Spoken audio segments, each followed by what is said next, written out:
Hi, this is Ashley Eckstein, voice of Ahsoka Tano, and thank you for listening to the Super Awesome Geek Show.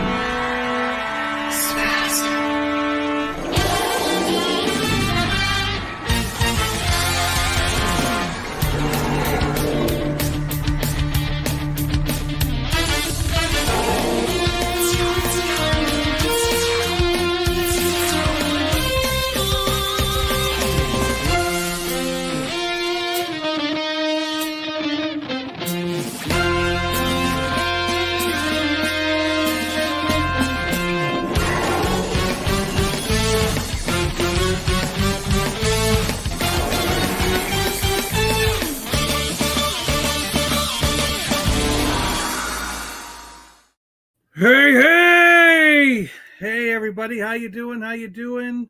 Welcome to another comic book stream Wednesday night. Weird Fantastic Toy Adventures is here. Hello Bill, how you doing? Gilster, what's up? What's up? Right here is a box of comics we get to look at. Plus, bing,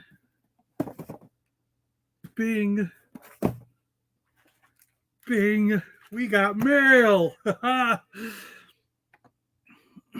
So we're going to go through that in just a little bit. And I know I've got at least one comic to give away. We could give away this Sectars one. It's not in the best shape.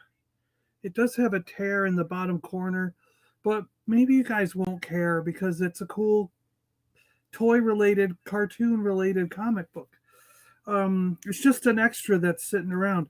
And you know what else? I have a feeling that we're going to find something in this box that I have 3 or 4 copies of, and we might be able to pull one out and give it away. So let's look for some stuff in here.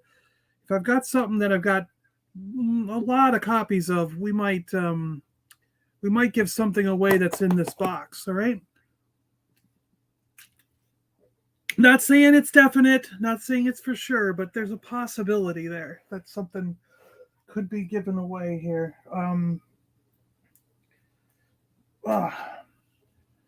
Let me see, the comic cam is set up. Okay, so first off, if anybody does want to join in, there is a link pinned to the top of the chat here. So feel free to pop in. Now, usually Brandon at Icebox Comics does a lot of these comic book shows with me. This was an idea that Brandon and I came up with. But between some family matters that he's been dealing with and his coaching job, he will not be back until August. So I'm kind of on my own, unless one of you guys joins me, until August. So that's why I'm saying feel free to join in, because you can always use someone to talk to. Let's see. Yeah. All right. Well, shall we? What do you want to do? Let's wait for a few more people to come in before we get into opening these. So I'm going to set these off to the side here, and then we'll just see if more people show up as we get going. All right. So let's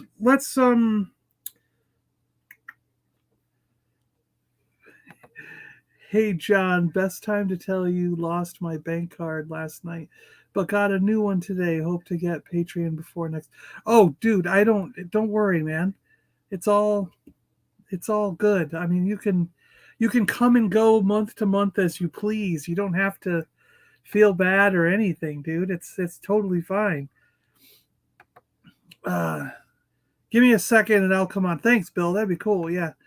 So so let's get the second camera up here, and we'll just start looking at some comics before we Now again, I'm going to turn on more light so we can see this better, which means that my lovely face is going to get blown out.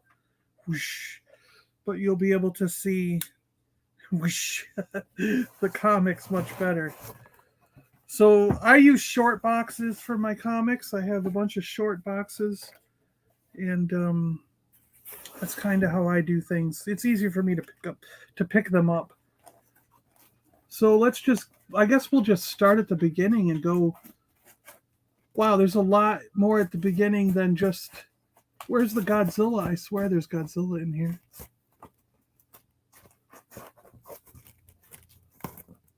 Devil Dinosaur. Yeah, there's Godzilla.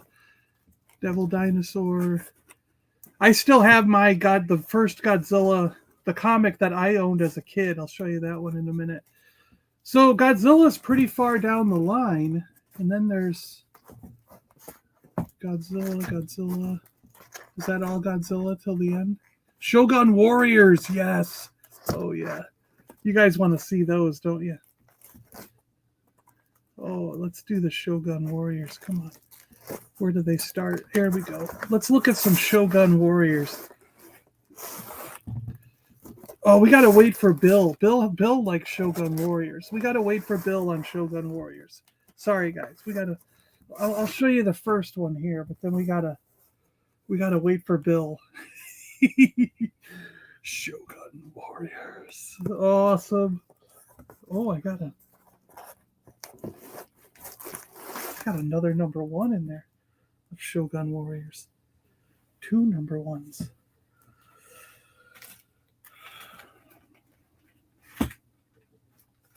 Oh my gosh, those are so cool. Yeah, we'll wait for Bill for Shogun Warriors because Bill is a Shogun Warrior. He is a fellow Shogun Warrior fan. So let's look at some Devil Dinosaur while Bill's getting ready. So Devil Dinosaur was my brother's favorite comic when we were kids. Oh, Bill's waving his arms around. He's down in the green room waving his arms around. Let's put Devil Dinosaur right there, and we'll get Bill in here. Bill, how you doing? Hey, how you doing? Hey, I remember those Shogun Warriors comic books. I had like the first issue and like the third issue when I was a kid, but I never could get the rest of them. So as an adult, I found them from different sources online, and I have them on a flash drive. Yeah, digital copies. Gotcha. Good. Lax Sivrak is here. Lax Sivrak. Sorry. How you doing? Was stressing about losing my. Dude, I hear you. If you lose your wallet, lose your card, yeah, that's a stressful situation. And that happened to me yesterday. It's not the most pleasant phone call to make to the bank either. And it's, to me, I mean, I don't know how things are now, but last time I lost a card, it seemed like a process to get a new one, and it took weeks for it to show up. And so it's kind of like you're sort of like you have to actually go to the bank to get any money out for a couple of weeks. I don't know if they fixed that, but it used to be kind of very stressful if you lost that card. G-Force, how you doing? Hey, look at that. All right. Shogun.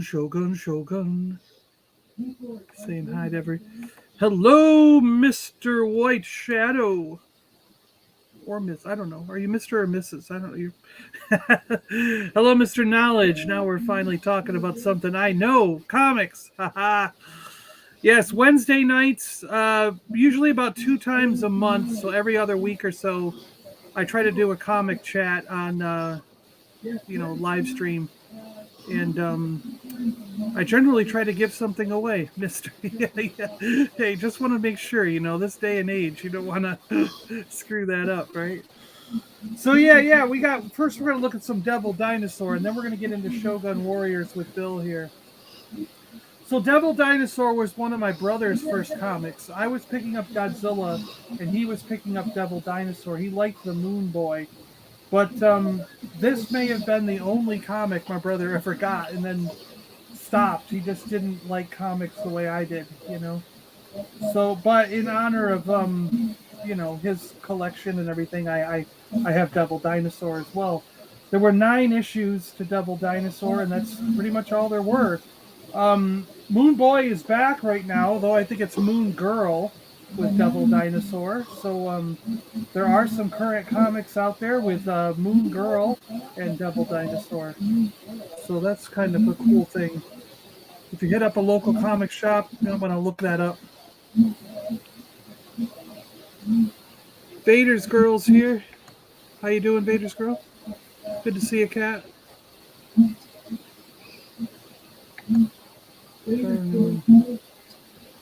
Oh yeah, resetting everything is a pain. You're right, because everything that you had, yeah. Oh my gosh. Bill, I can hear an echo from your side. Are you got I me? think what you're hearing in the living room. Let me go in the living room and shut the TV off. Oh, I got you. Yeah. I'll be right back. Good. This was a rough copy of #1 with some spine edge wear, and I've got a better copy there. Issue number 2 here. War with the Spider God. Second sensational shattering issue. Oh, and here he is fighting a guy with a Triceratops mask on. And he's actually using a Stegosaurus as a club. So, yeah, that's menacing, right? Crazy. What the hell? What the hell? What is this stuff? All right, now we have they're being attacked by giant robots that look like they were drawn by Jack Kirby. Ooh, they do, don't they? Objects from the sky. Yeah. There's a little brontosaurus guy over there hiding out. And then we have #5, Kingdom of the Ants, the giant ants attack. This is like they moved to the movie Them. Them is a great movie, by the way. Did Herb Tempe do the art on that? Who did the art on that? Boy, I don't know who did the art. Does it? I'm not sure if it'll say inside. Well, some of these covers do say Kirby. Very Kirby-esque, but I thought maybe Herb Tempe did that. He did the art on Shoguns too. This one actually says Kirby. Kirby. Here. Oh, Kirby did that. That's actual Kirby artwork. Or turn it around. I can see that.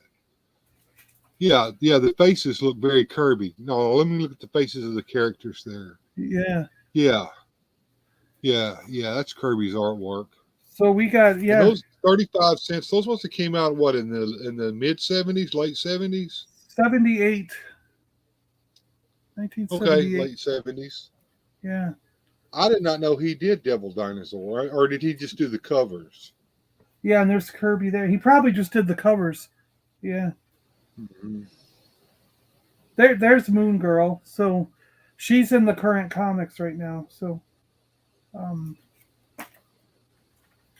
Prisoner of the Demon. The demon is a little machine thing. #8, At the Mercy of the Dino Riders. No! They're totally different Dino Riders. This was 1978, and the Dino Riders didn't come till like 85. Still only 86. 35 cents. Yeah. Now, the reason it said that was because DC had just put their comics up to 40 cents, so Marvel was saying still only 35 cents. Yeah.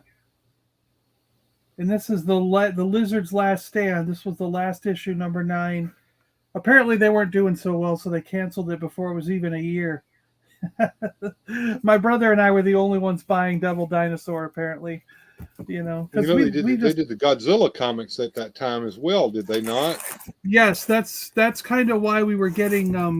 I would pick up Godzilla, and he was picking up Devil Dinosaur once he started going with me to the comic store. So that's kind of.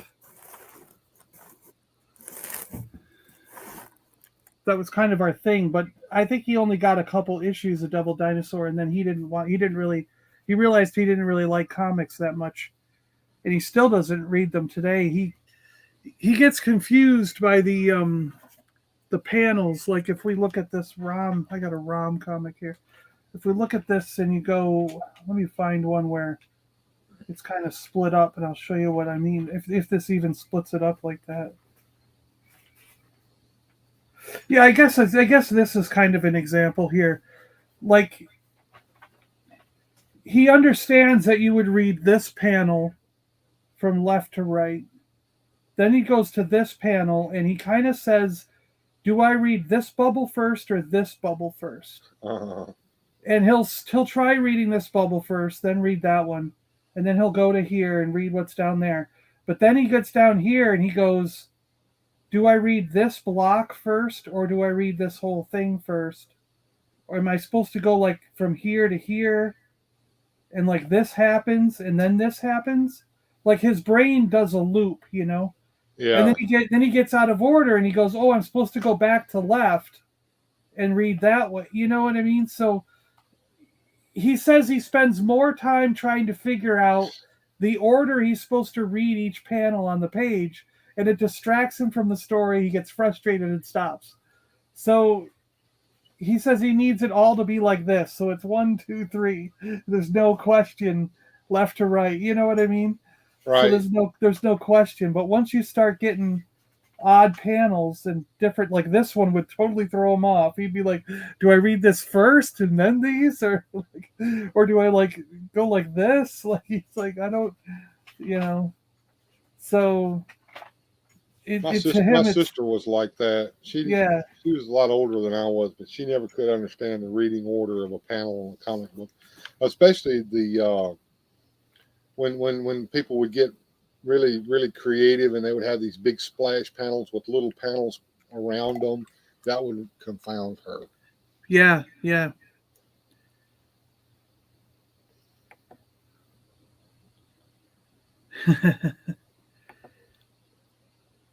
Seer of all that is obvious. Hello, how you doing? The show is super awesome. Yeah, thank you.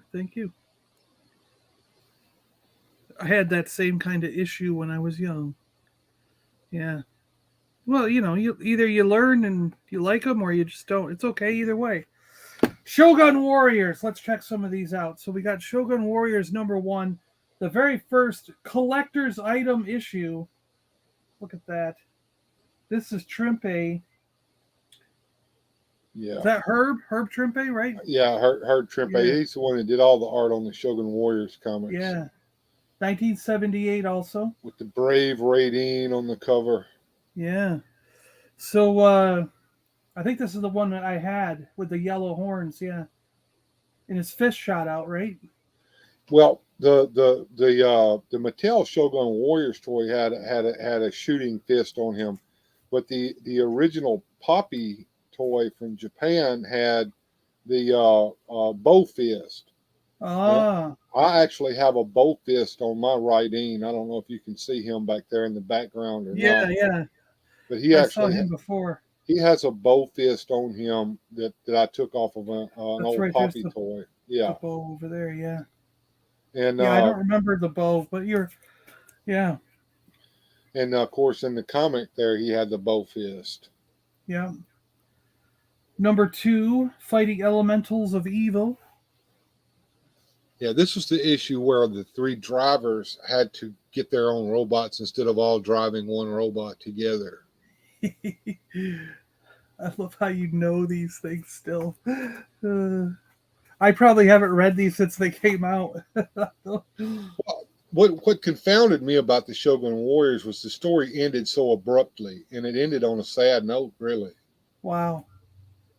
You're doomed, Combatra. One Shogun alone cannot defeat Rock Core. Rock Core, yeah, he showed up in the first issue. Yeah, Rock Core. See, I remember we had that the Raiden one, and we had the Godzilla. I had the Godzilla from the Shogun Warriors set. Well, what was interesting was the Brave Raideen was released in Mattel as a giant Shogun Warrior figure, but the Vanguard Ace and Combatra were not. Yeah. They were released as smaller figures, but not as the larger figures. So but Poppy released them in full size over in Japan, and I always wanted to get a Combatra and a Vanguard Ace to go with my Raideen large figure so that I could have the Shogun Warriors in the comic.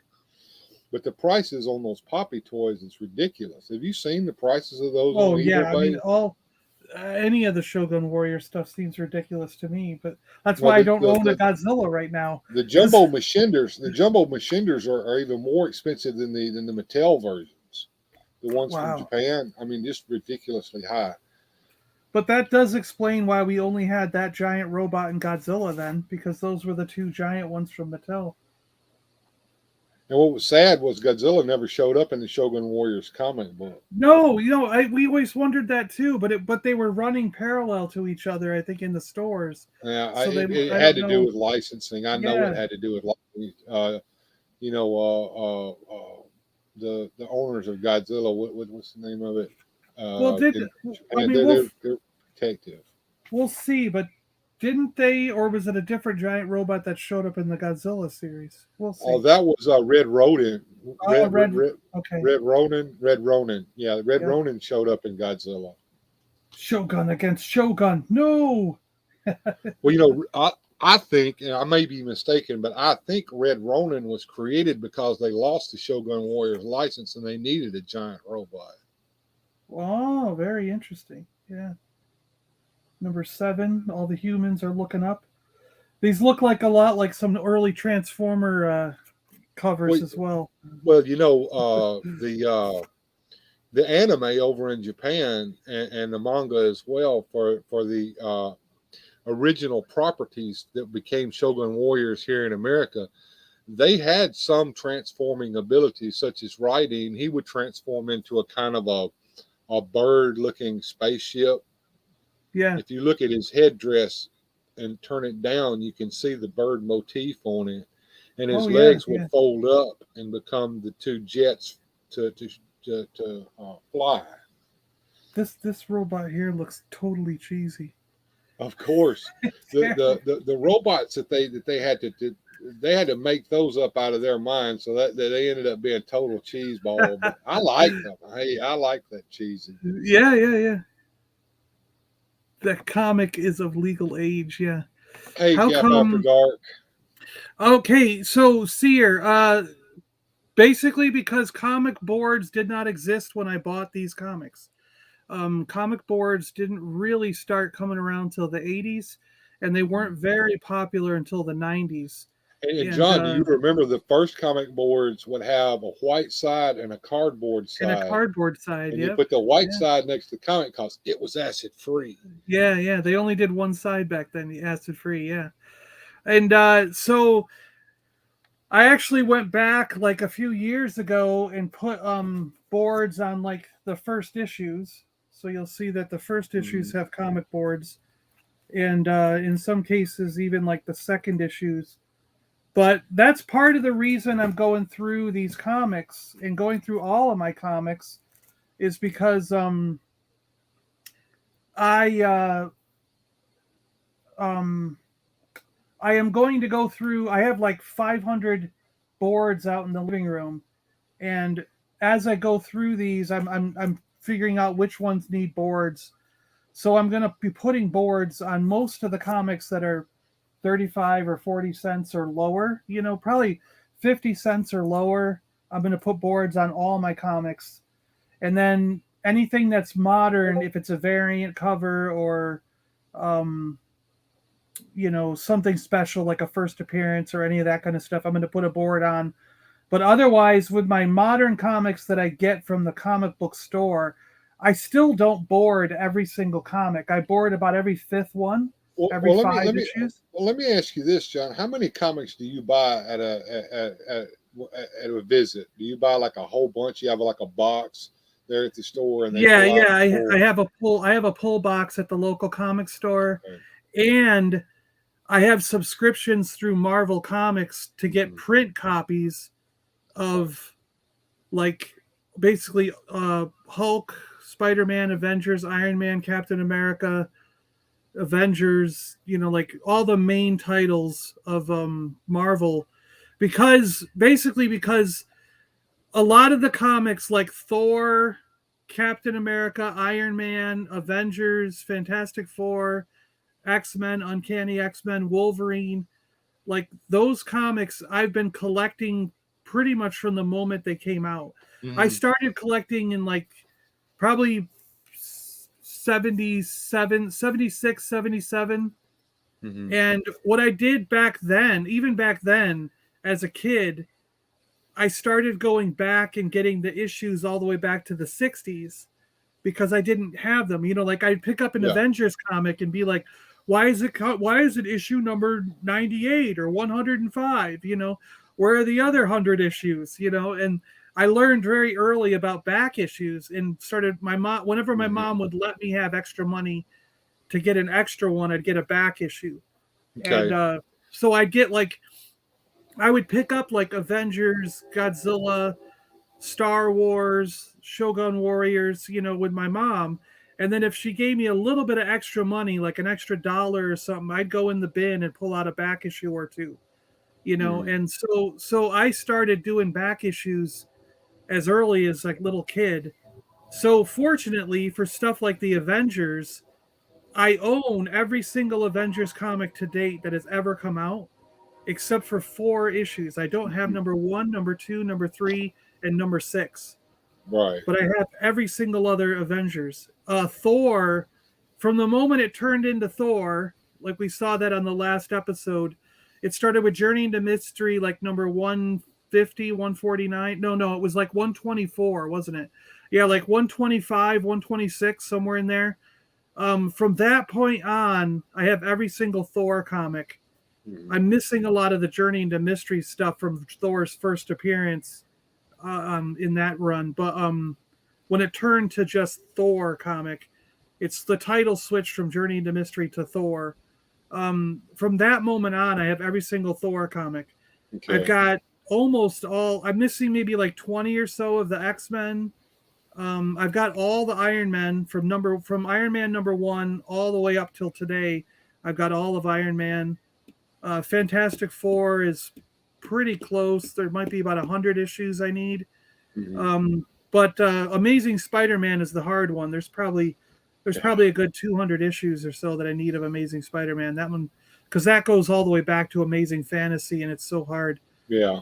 So Well, the reason I was asking you how many comics you buy at a oh visit, yeah, I figured that you had a pull box, and if you have a pull box, it's not feasible. But I found that when I go up to Memphis, there's a couple of places up there. 901 Comics is one, I believe, and there's a place over off of Poplar. I can't remember the name of it. It's got a generic name, the Comic Shop or something like that. But generally, I don't buy new issues of anything. I'm after Bronze Age stuff. Mostly what I buy out of his pull boxes is real cheap anyway. And a yeah, lot of times when I go up to the front with the comic in my hand, I'll say, "Will you bag and board it for me?" And they will. And a lot of times they won't even charge me for the bag and board. yeah. Um, my guy bags them, but he doesn't board every single one. Mm-hmm. See, the reason I think is because, and it's same with me. I mean, boards are quite expensive nowadays. Yeah, I can Um, imagine. to get 100 boards, you're going to spend close to $12 to $15 for 100 Mm-hmm. boards. So you're looking at 12 to 15 cents per board. And comics, you can get. I buy comic bags in bulk, like from a couple places. Actually, I have links in my some of my descriptions. You can find links to all those products I use, and I buy bulk off Amazon, and I'll buy like 400 or 500 bags at a time, Well, I'm and you sure can get that's them. cheaper than buying them at the comic shop. Yeah, you can get them down to around $5 for 100, $5 or $6 for 100 bags. But boards, they you really can't get down lower than about $12 for 100. Something's going on over in the chat. They're wanting to know where your monkey sock is. Yeah, they're just. Is that a channel meme? Koala Jeebus, how you doing? Good to see you. Dark Lycan, good to see you. Baz, how you doing? Gap's here, yeah. The Gap Stargate's here. How you doing? How you doing? Gap After Dark now, right? Where's your monkey sock, Salacious? That's where it started. Salacious. Okay, Salacious is starting this stuff. No, I don't. Salacious. Use oldish comic cut and cue for inside art on white paper, my DVD and Blu-rays. Oh yeah. He's got everyone asking, "Where's your monkey sock? Where's your monkey sock? Where is it?"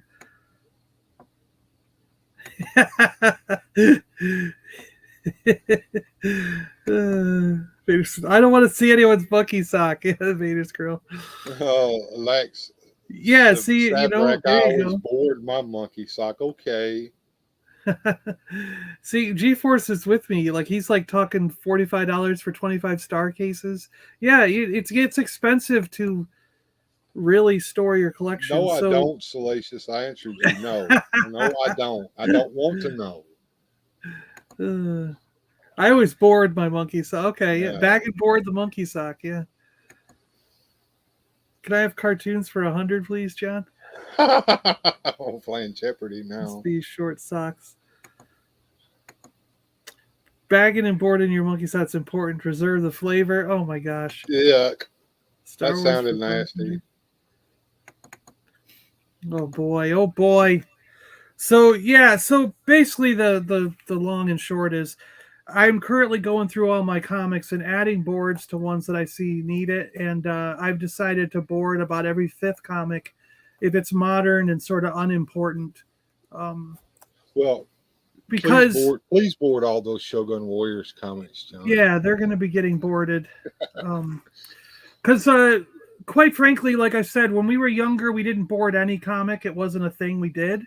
So consequently, I remember my comic collection consisted of a stack of comics like this, and all the edges were all rolled up on them. If you stack them, they do roll up. And I would read them over and over and over again until they were in tatters. Well, wait till you see my Godzilla. A couple of the Godzillas that I've had since I was a kid. I still got them, and they're tattered. But yeah. So, and some of these have been in these boxes for. I probably haven't touched some of these boxes that I'm going through in 20 years, so that's also why there's no boards, because I haven't touched these comics in 20 years, and that's how they were when I put them in the box, so yeah, so but yeah, I'm going to be boarding a lot more than I previously did. You have a full did. run at Shogun Warriors? Yeah, got them all. Yeah.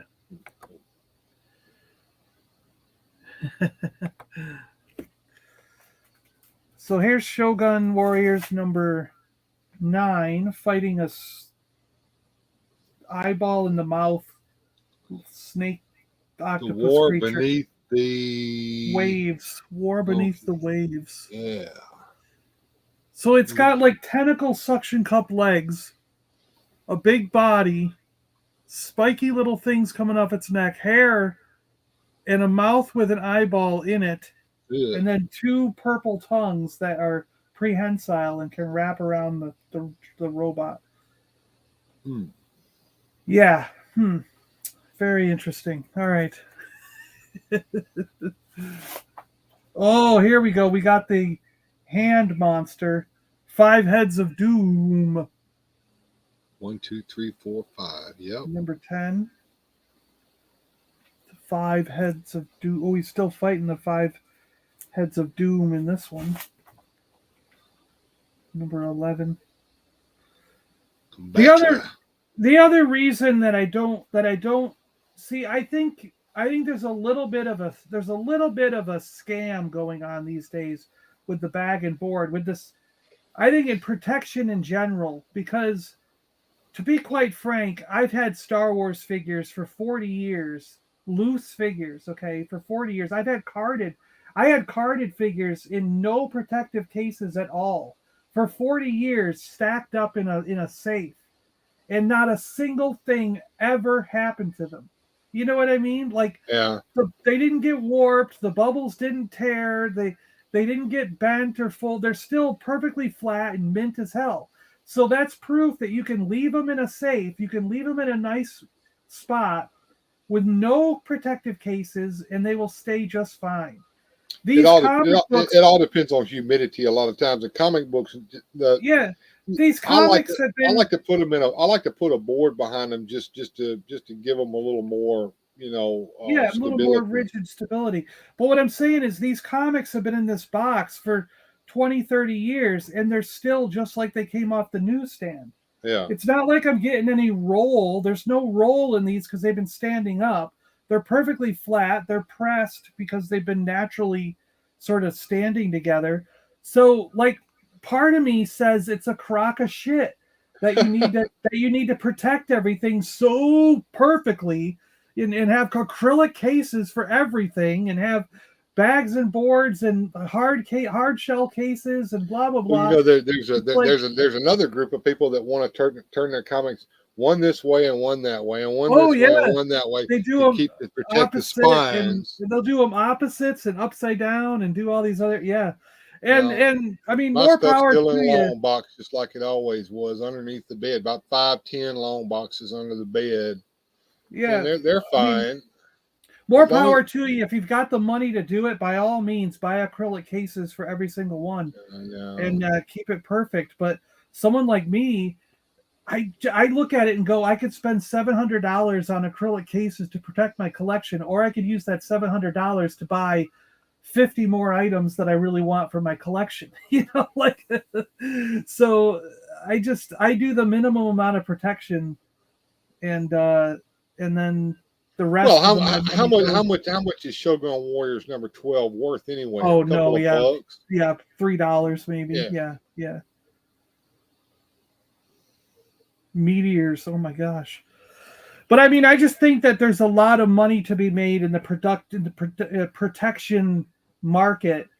So they're making it sound like no matter what you do, you're going to destroy your collectible because they want you to buy more protective cases. You know what I'm saying? They want you to buy more specialty bags and specialty backer boards and hard shell cases for your comics and your toys and collectibles, because that's how they make money. So of course they're going to drive up your paranoia because they need to make money, but trust me, from someone who's been doing this for 40 years, I mean, I've got stuff that I bought 40 years ago that looks just like something I bought off the newsstand last week. Right. So it's just goes to show that it's you can protect them with minimal amounts of protection, whatever you want to say. Demons on the moon. Yeah. But not saying that you shouldn't do it. I'm just saying, if you've got the money and the means, by all means, go ahead, because it's only too late, Shoguns. I've already launched my giant meteor at Earth. Yeah, look at it. It's a big globule of stuff. We have you now, Dr. Demonicus. Dr. Demonicus. These are like Gundam. This is like early Gundam stuff. Number 15. Forward fellow Yakuza, conquer Shogun Sanctuary for the honor of our criminal brotherhood. Richard Carson's at the mercy of a renegade raiding. Yeah, raiding got took over by another driver, and Richard Carson was raiding's driver or pilot, however you want. I always call them drivers. The death of the followers of light, destruction of Shogun Sanctuary. You dare not miss the light that failed. Yeah, that was the last issue. Like I said, it ended on a bummer. 16. Yeah, it's all going downhill. It goes to 20, I think. Yeah, it ends on a bummer. Yeah. You're a kid. You're flying a Shogun. It's really fun. Right? Wrong. He goes crazy. You can't. Oh, here's those army men. I used to get these crates of army men when I was a kid. Have you ever actually? Did you actually send off for those? Those they're flat. Yeah, they're even worse than the plastic army men. Yeah, they're like flat little. That little foot locker's like this big. Yeah, it's all that crap is in there that you see on that cover. It's actually in there, but it ain't what you think it is. No, it's not like the plastic army men. Yeah, I remember being disappointed because we had it's Megatron. Wait a minute, pull the horseshoe back up. Look, Megatron. Oh, Megatron will stomp you all. But this is 4 or 5 years. This is 4 years before Transformers came out, and there's Megatron. Yeah. Megatron will stomp you all. That's funny. But yeah, we got a couple of packs of those plastic army men. This is with the Fantastic Four. Four is in this one. Yeah, guest starring Fantastic Four. Nuff said. Yeah. They put her all the way at the bottom and just a little what? But yeah, he my neighbor and I, Clay, they're still fighting Fantastic Four in issue 20 here. And then they gave up. They were like, nope, we're done. We're not, that's it. We canceled the line. But yeah, we wanted to see how many take issue 20 back out and flip it over and show the back cover real quick. Oh, there prizes. We go. Olympic sales, Captain O. Yeah. Did you ever try to sell that crap? I did. No, I never did it. I did. It's like greeting cards and stationery and stuff. But I never could get enough people or members of my family to buy enough of that junk to get to the really good stuff.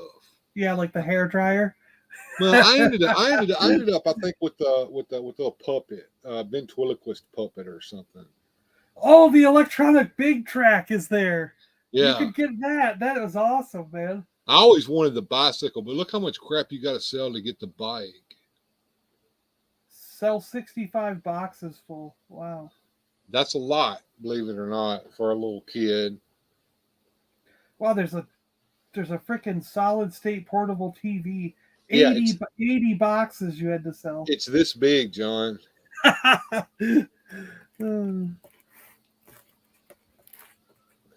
I sold that stuff. They'd send you a little kit, and then you'd go around with the sales form and a catalog, and try to get all the old ladies in your neighborhood to buy a bunch of stationery and gift cards. And then you'd take all their money and you'd send it in, and they, you could either keep a little money for yourself or let it go towards getting a prize. Well, all of us kids want prizes. All right, here we go. We'll go into Godzilla here. Godzilla. And the storyline on that was interesting as well. Didn't they shrink Godzilla down in there at one point? Oh, they did at one point, yeah. Godzilla #1. I love this cover. This is a really cool cover. Did they do a few magazine size of that as well? I think they did. Yeah, I remember seeing those. The insides would be black and white, but the outside would have full color covers. Mostly reprints. Yeah.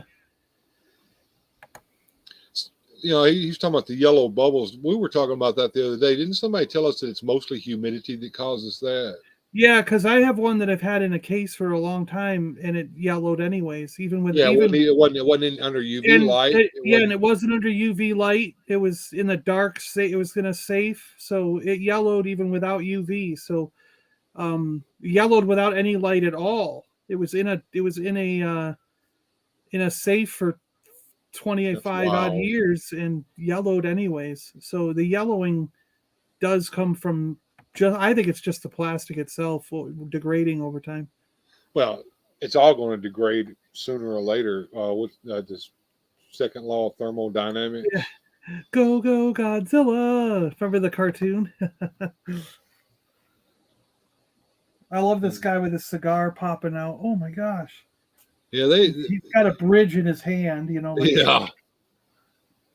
Fire shooting out of his mouth.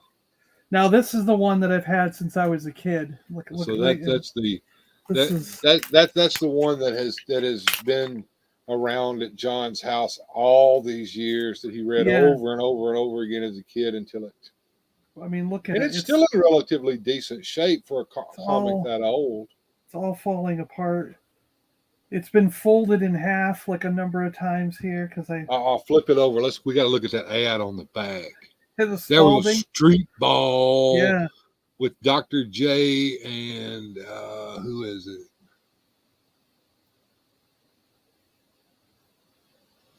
Julius Irving and who is it? Is it Magic?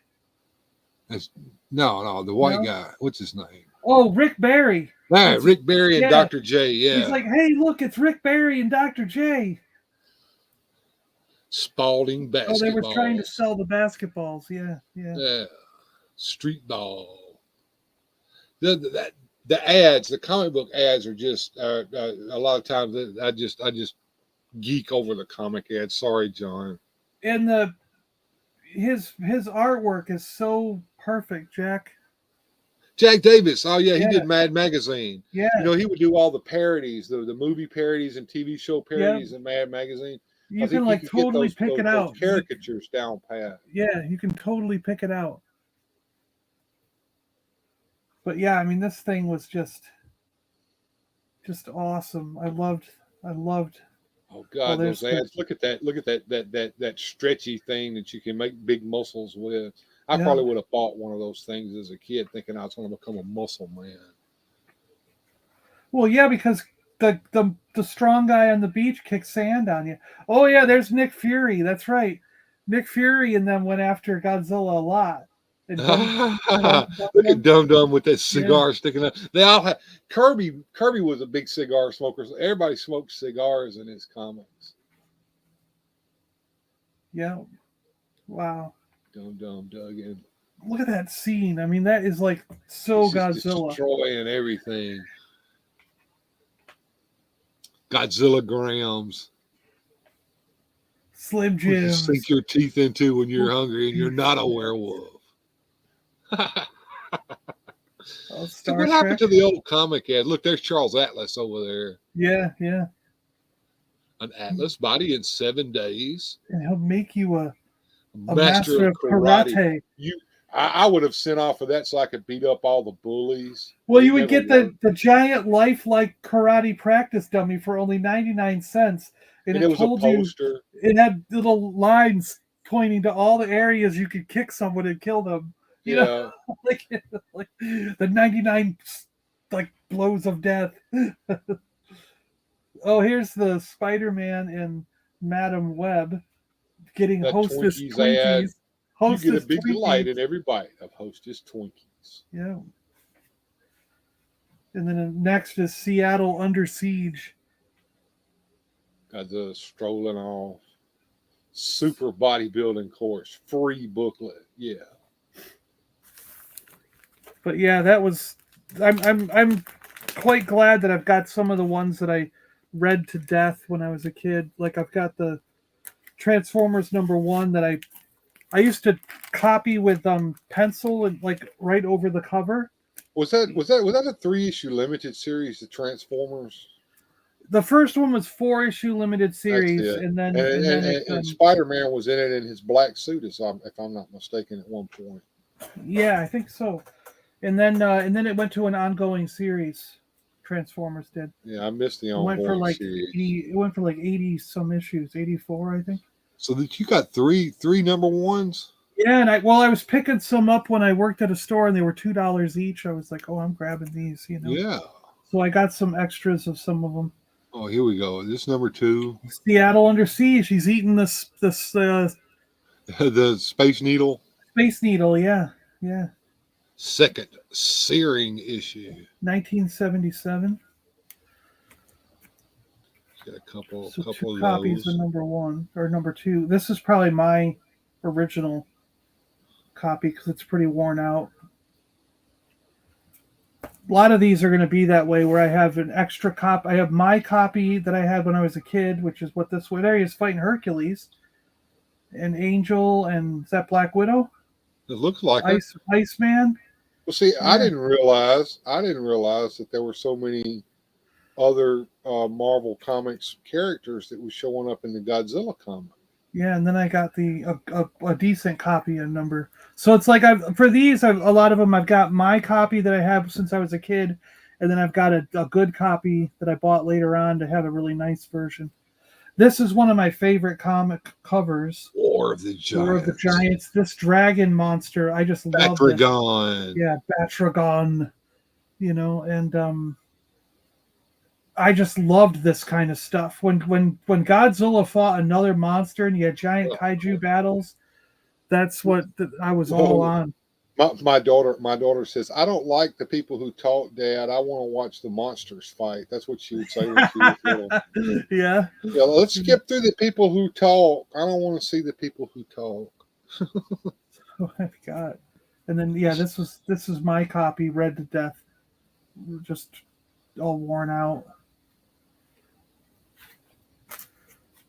And then we have this one where he's fighting the Isle of Living Demons, the greatest monster battle yet. He's got this centipede thing, an 8-legged That looks like Mothra up there, doesn't it? Up there, yeah.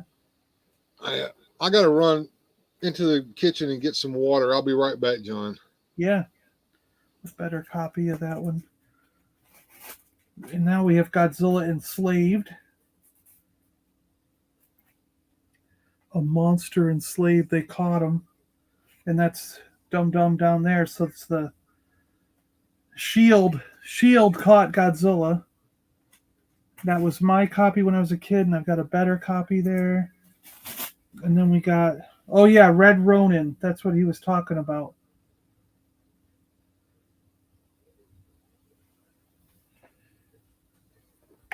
Yeah, Transformers 80 in a 4-issue miniseries. That's right, yeah.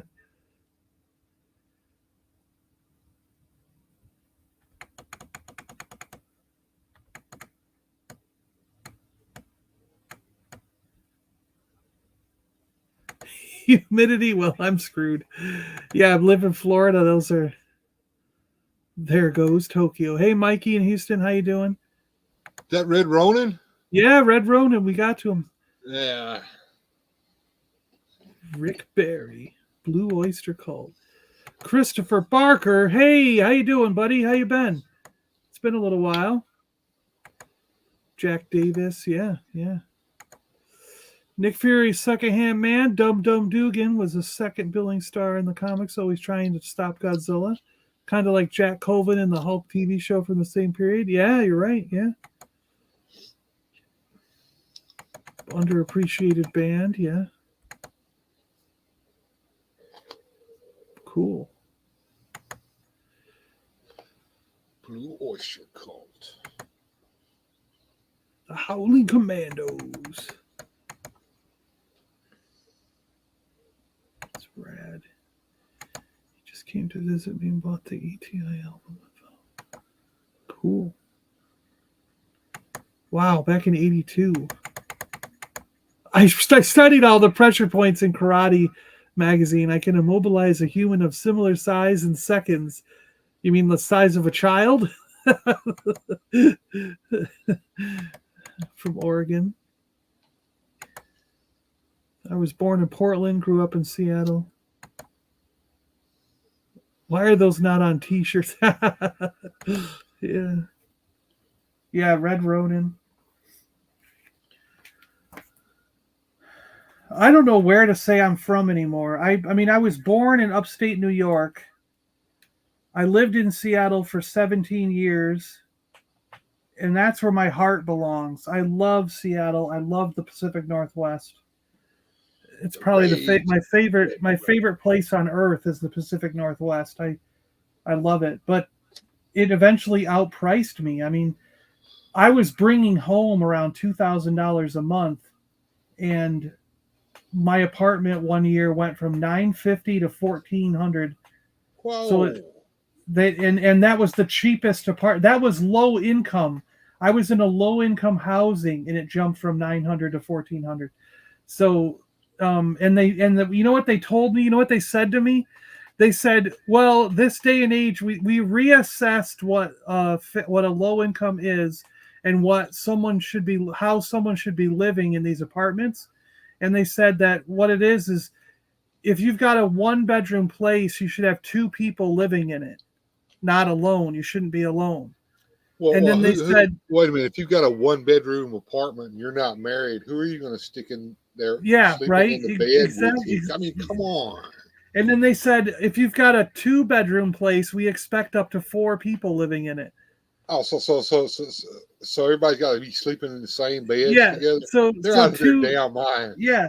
So that's how they factored in the prices, they said. And so I just had to leave. I was like, I can't. I mean, it was like, and it was one of those situations where if I quit my job, I'd go from like $20 an hour down to like 12, because anywhere else you'd start at the bottom. Right. So I couldn't quit my job and get a different job to solve the problem.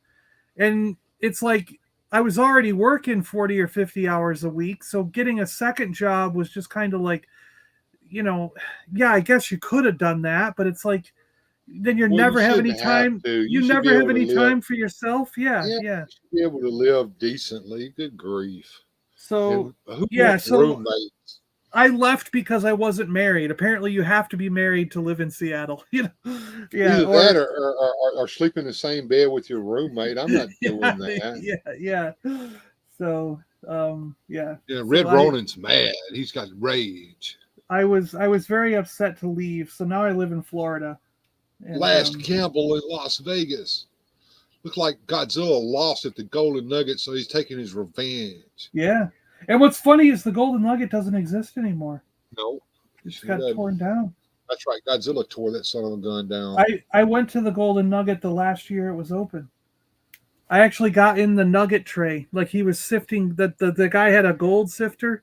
And my friend was like, climb up there and get in the sifting tray. So I climbed up there and sat in the tray, and he took a picture of me. He was always getting me to do crazy stuff, like that.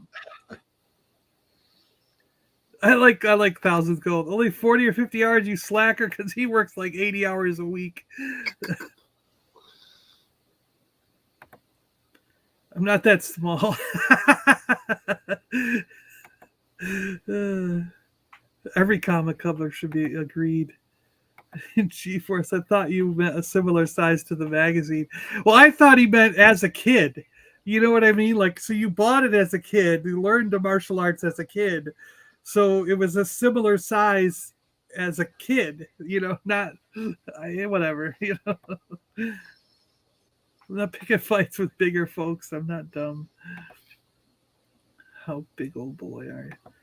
Super John, one of my fondest memories of Seattle was all the art house theaters that used to be there. Yes, yeah. I liked the Egyptian. The Egyptian was good, and there was one other one downtown I'd go to. I remember going and seeing a lot of Katharine Hepburn movies there. There were these old theaters, and they would play like older movies, so it'd be like totally in the mood, and it was really cool. And they had really good popcorn because they had an old-fashioned popcorn maker that made it really good. I'm by Fort Lauderdale. Pensacola is beautiful. Not very lack. 5'10", 150. Make it to Pensacon? I would love to go. I haven't been there yet. I haven't been down here enough years. I got down here and then COVID started, so I haven't been going to a lot of conventions and shows and stuff. Just when I was finding all the shows and stuff, everything shut down. So, Yetrigar, the Yeti Yetrigar, the biggest Bigfoot of them all. Oh, wow, he's big as Godzilla. Wow, Yeah, that's so a big Bigfoot. It's Godzilla versus the big Bigfoot. And that could, I wonder if this is where I got my love of Bigfoot. I could have been like, you mean Bigfoot's real? Like, I probably read this comic, and then my mom was like... I remember Bigfoot on the $6 Million Man, right? Yeah, that's right. And then there was a Saturday morning cartoon called Bigfoot and Wild Boy. Oh, that's right. Yeah, And in my kid mind, it was the same Bigfoot that was on the $6 Million Man. Egyptian and Neptune. Yeah, Harvard Seven Gables, Guild 45th. Yeah, there you go. Yeah, I'm 6'1" and I'm about 240. I still have 40 pounds to go. I gotta lose. I was almost up to 260, and then I was like, but I've never been that heavy like that. This is from moving to Florida. I was hiking every single week for 17 years. I was up in the mountains hiking like constantly because I was looking for Bigfoot. As soon as I moved to Seattle, I started looking for Bigfoot. Pacific Northwest. And so I was up in the mountains like every week, at least once a week. And we would hike 10, 12, 20 miles. Sometimes it was like, depending on what we were doing, where we were going, because we would go to all those lakes, like the mountain lakes and everything, and hang out and jump in the water. And it was just beautiful up there. I had a good friend that liked to go, and he brought his dog all the time. And it was like, just good times. And then I go from like over exercising, like, to moving to Florida and suddenly doing nothing. And I didn't change any of my habits or lifestyle.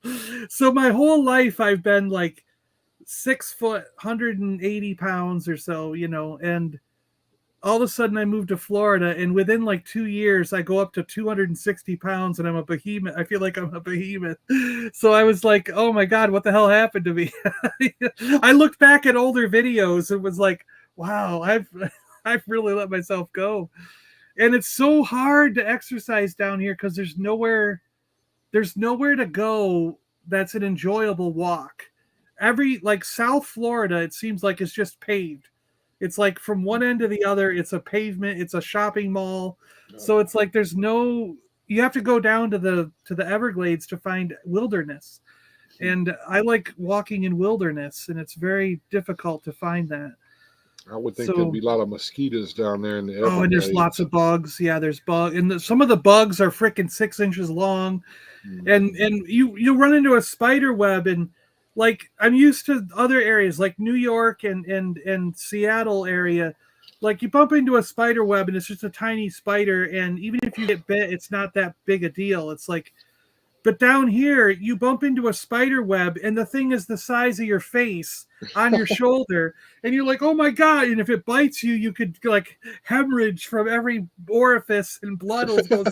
You know what I mean? It's like, you might not die, but it's going to be a horrible, nasty situation where you might end up losing your arm. Like it's just like, and then, alligators. Yeah. In the winter, in the colder months, alligators are not that bad because they pretty much go into a state of like suspended animation if it's less than 60 degrees, where they will not move. They just sit there lethargic because they don't have any energy from the heat. They need heat for energy. A lot of lizards are that way. Like all the iguanas, if it gets too cold, they'll start falling out of the trees and just go thump on the ground in front of you while you're walking around. And though they won't get up after they fall, they'll just lay there because they're like a frozen, lethargic thing. I got to take 5 just a sec, John. Let me right back. Yeah. And, but I've had a couple run-ins when it gets warmer with alligators where I get too close and they hiss at you. They'll open their mouth and go like an alien, and it's kind of crazy. And that means get away. That means leave, because if you keep going, they're going to attack you. So you got to turn around. If they hiss at you, you got to leave. It's not, you don't stay. I haven't been to one yet. I'm new to town from Alaska. If you ever come, let me know. Dinner's on. Oh, of course. I will love to go up there. You don't have to pay for dinner. We can split dinner. It's all right, Shogun Lords will continue in Fantastic Four 225. Oh, look at that. Combine the parts into an evil robot with. Whoa. I'm pretty sure I have that issue. I go back that far. Harry and the Hendersons is how I learned about Bigfoot, and takes place in Washington. Yeah. Sonny's here. 6'1", 275. Rum! There must be a lot of bodies and bushes in those hills where John was hiking in. Well, all the Bigfoot bodies, yeah. So I tell everybody that I never found a Bigfoot, but really I exterminated them all and hid them in the bushes.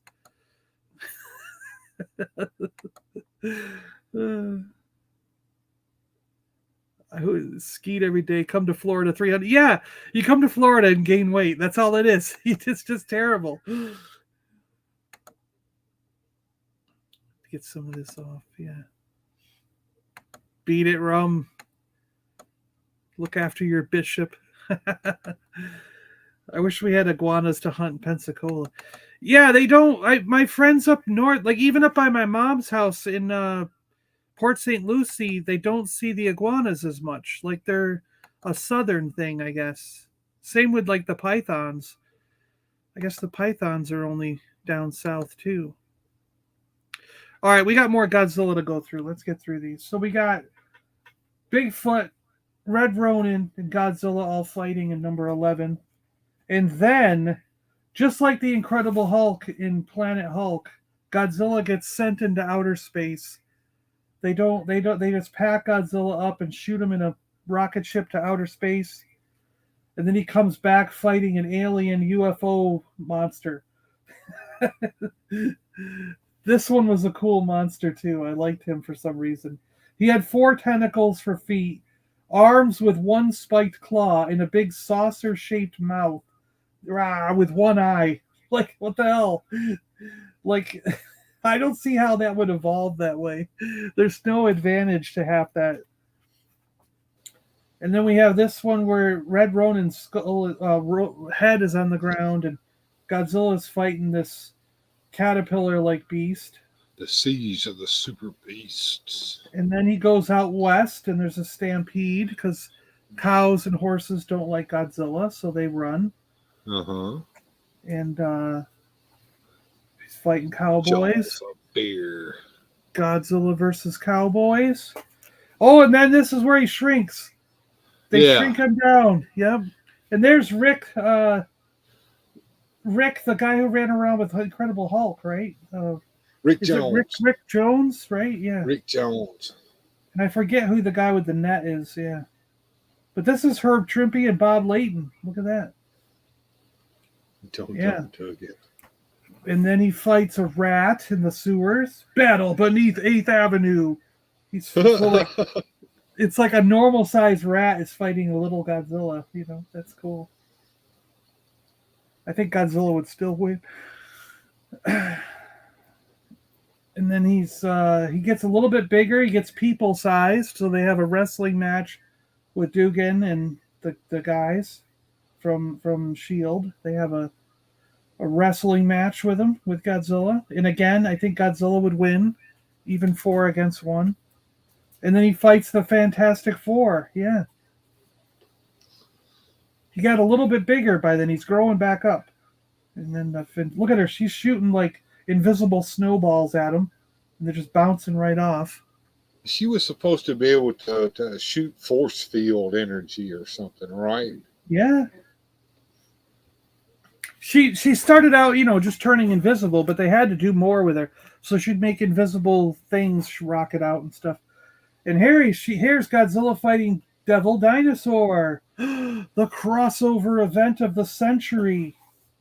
Doom Tree. This had to be shortly after Devil Dinosaur came out, because that's what it's 35 cents, 1979. So like they were trying to, get people to buy the Devil Dinosaur comic, so they were like, let's have him in Godzilla, and then people will go, oh, he's cool, let's buy the Devil Dinosaur comic. That didn't work out too well. Well, there's the Dino Rider bad guys that we saw in the in the Devil Dinosaur comic. So then, I got another copy of that one. Number 23 with the Avengers. Stay back, Avengers! Only Yellow Jacket and the Wasp can stop Godzilla. Why? The 2 smallest people are going to go against the biggest creature? Why?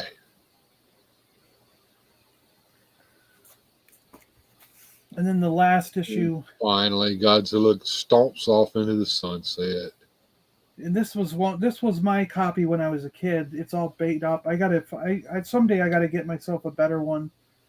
Did you buy that?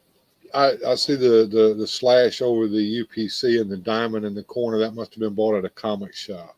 Yeah, we used to go to a comic shop that was right by the Great House of Guitars in upstate New York. My mom used to walk us down there. We lived down the road.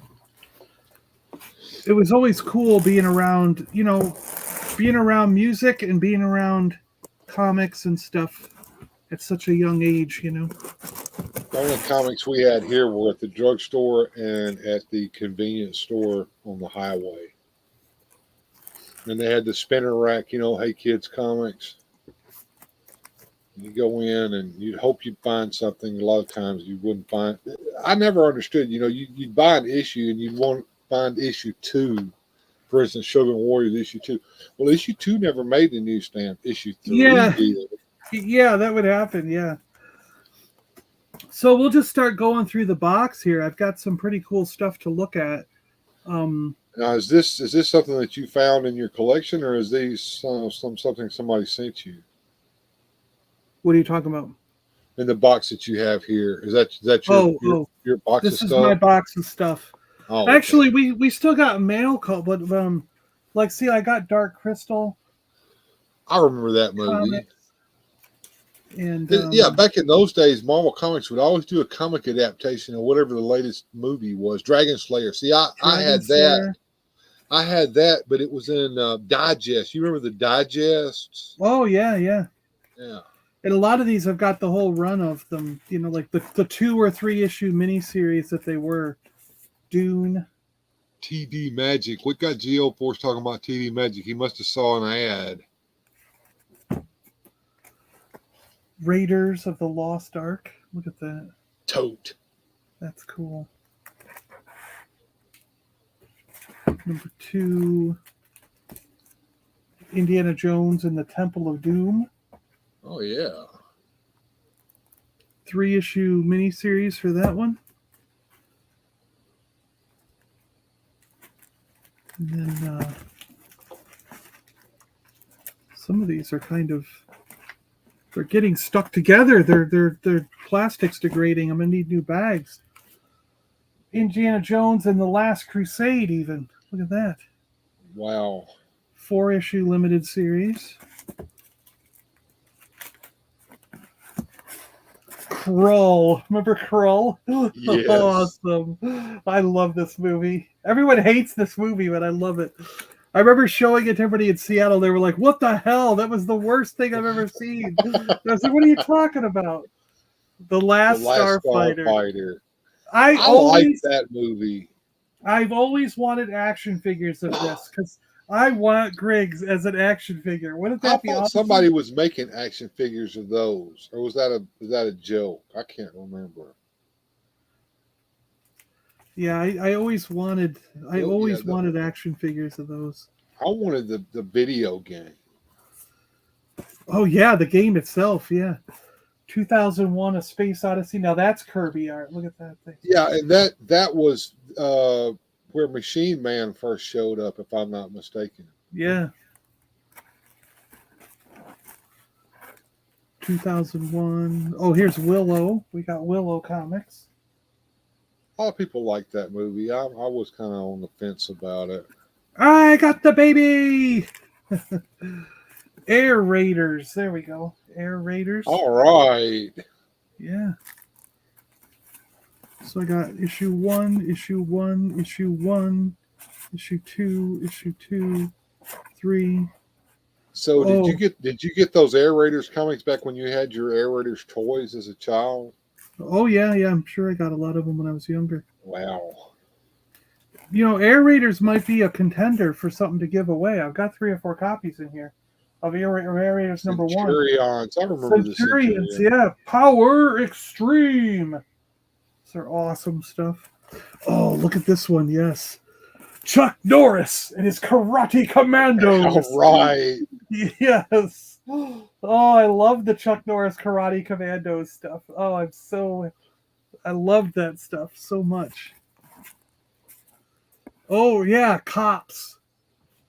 I only have this one issue, the final issue of Cops. I don't have the other ones. I got to get that on my list of stuff to track down. Cops toys were pretty popular. Count Duckula, number 1 of Empire. Where? First Quackpot issue. Quackpot. Yeah. No one's zanier in Transylvania. Who loves Count Duckula? I can't be the only one, right? I remember him and Danger Mouse on Nickelodeon. Did you live in Rochester? I think the. Yeah, Rochester. You're exactly right. Rochester. Yep. That's where the House of Guitars is. Yeah.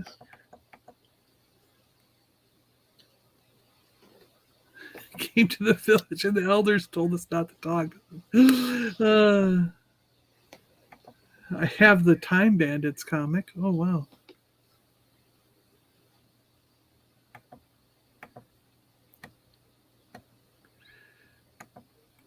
There was a company that made a small run of them, but they were like $80 a piece. Oh, wow. Yeah. For the last Starfighter. Kroll was a fun movie. Yeah, yeah.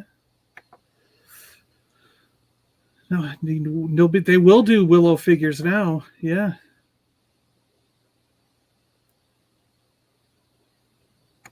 Yep. Everyone go check out Lack's channel. Yeah. Woohoo. And then another one I need to get more of is the Dino Riders comic. I really want to get all these, but they're proving really difficult. I actually asked by a comic book store if he could track them down, and he has a couple warehouses where he stores many boxes, like, and he couldn't find them, and even in there, he was like, I can't believe I don't have any. He's like, Heathcliff's Fun House. There was a cartoon show with a Heathcliff and Dingbat. Do you remember that? Yeah. This is the first spectacular issue. Spectacular issue. Yeah. And we have Inhumanoids. Metlar. Again, this is another one I need to get the first 3 of. I only have issue 4. Star Comics. I got to get the other 3 issues of this. So there's some of them I still need to get a few. Mask from the hit TV show. First issue Spectacular. Now Mask also did a 4-part miniseries and then went on to become a regular ongoing series. So I got the 4-parters, and then it went on to do a regular series. Miles Mayhem is back. No. Mask.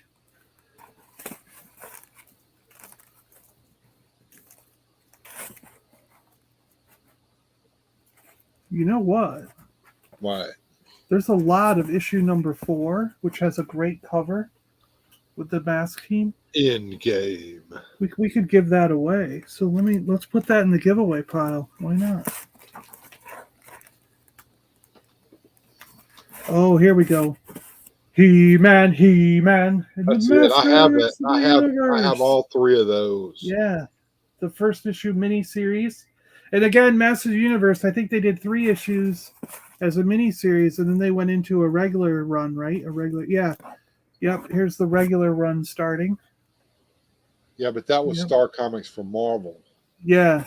And it was a separate Oh, you're right. It was a DC first, and then it went to Star Marvel.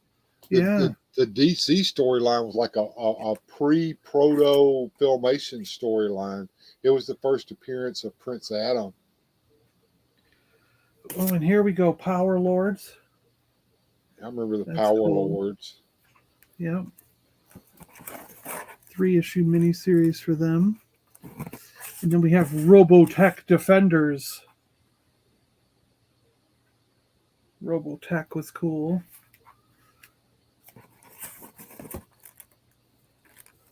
And robotics I loved when I was a kid.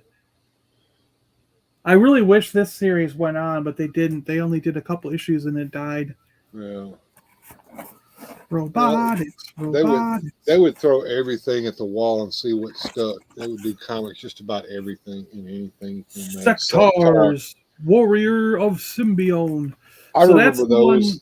They had like the mounts, that they would ride on was actually a glove you could put on your hand. Was that the toy line? Yeah, they were gloves. Yeah. So that's the one that we have issue number 3 of that we can give away. But guess what? There's a couple copies of number 1. So I'm going to throw in a number 1 into this pile of giveaway stuff. So we're going to do that. We're building a pile here. Silverhawks, number 1. And they're supposed to be coming out with brand new Silverhawk figures, are they not? I hope so. I loved those things, man. I didn't so much like the only villain I have is Monstar. I didn't really get into a lot of the other villains in that series, but I did enjoy the Silverhawks themselves. Stariors, loved the Stariors. I got a whole collection of those up there right above my head, actually, of those figures. I think I have 2 sets of the 4-issue miniseries. Thundercats, Thundercats. And Lionel was out in the sun way too long, so he got really sunburned. Yeah. Thundercats. Fear the magic, hear the roar. Thundercats are loose. I got a lot of Thundercats in here. It just went on and on. Oh, here we go. Visionaries. Knights of the Magical Light. Dun, dun, dun. Visionaries were cool. I remember those. Those are the guys that had those staffs. The hologram staffs. Yeah.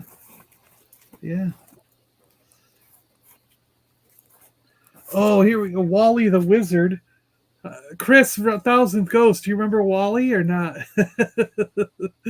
Wally the Wizard. Yeah. Got his comics in here.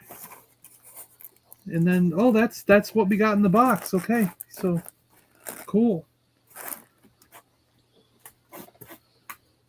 So what was our other option? We were talking about maybe an Air Raiders comic. Yeah, I think you said you had a couple of issues of Air Raiders. It was something that you said you had 2 issues of. Mask. Let's do it. Let's throw in an Air Raiders. So look at this. We got all this for a giveaway in a few minutes. We got an Air Raiders number 1 we'll throw in there. Sectars. A Sectars number 1. A Sectars number 3 that does have a little mark on it, but it's still pretty cool. We could throw in the ROM comic we've been looking at. Why not? And we got Mask number 4, Endgame, the last issue in the miniseries, because it just has a cool looking comic art, right? So let's do that. That'll be a good giveaway for you guys. What do you think? You think that's cool? That's a damn good giveaway. I mean, you're getting 1, 2, 3, 4, 5 comic books here, all related to toys and stuff. Wally, lol, cool. Vader and Caesar. Yeah, they were talking about how much the Shadows of the Force comics are going for these days. Yeah, we did end up having both the Marvel and the DC Masters. Yeah, I would not share my secrets with Discovery either. Cool. Should get trades for these issues. We promote, that's what I always say. If one for all for one, there's room at the top for everyone. If we help each other grow, we can all get to the top of the mountain. There's room up there for everyone.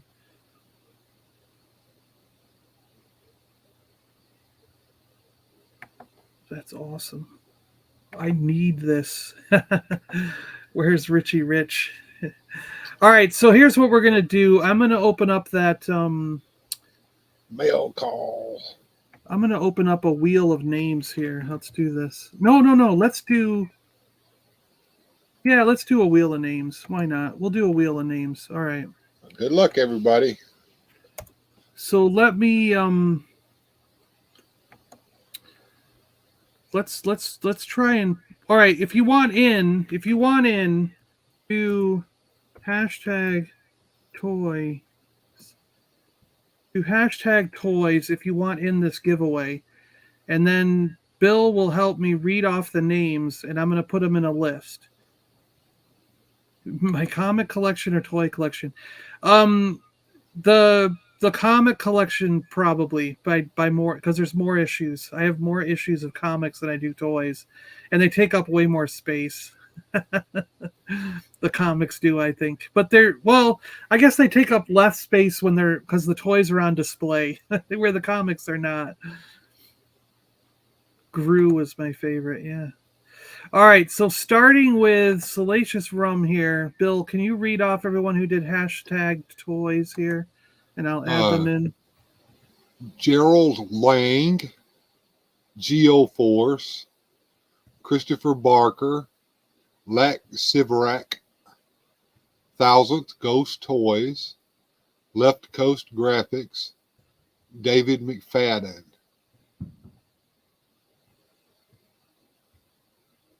You got all those, Sean? Anybody else who hasn't done hashtag toys, do it now. Here we go. White Shadow.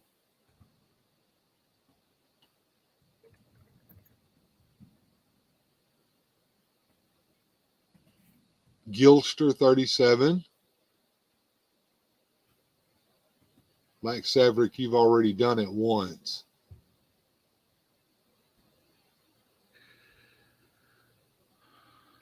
All right, so I got Rum, Christopher Barker. Do I have Christopher Barker? Christopher, yeah.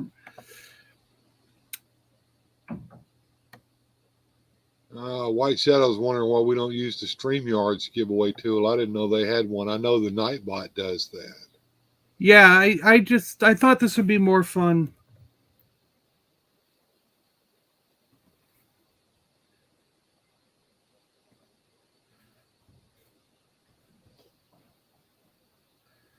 All right. Let's go left David McFadden. It's Sonny getting in. Sonny, you don't want in? I didn't see Sonny on there. All right, I'll go through them one more time. We have Salacious Rum. Yep. Gerald Lang. Yep. Geoforce Racing 20. David McFadden. Christopher Barker. Yep. Lack Sivarak. Yep. Thousandth Ghost Toys. Left Coast Graphics. David McFadden. And Sonny didn't do it. White Shadow, White Gilster. Shadow, Gilster 37, and Lack Sivarak decided to do it twice, thinking that might get him in a little better. Do you want in, Bill? No, thanks. I've already got a comment from you, and I appreciate that. Let's let somebody else win. Oh, we got to get Vader's girl in. Yeah, Vader's girl just went in. All right.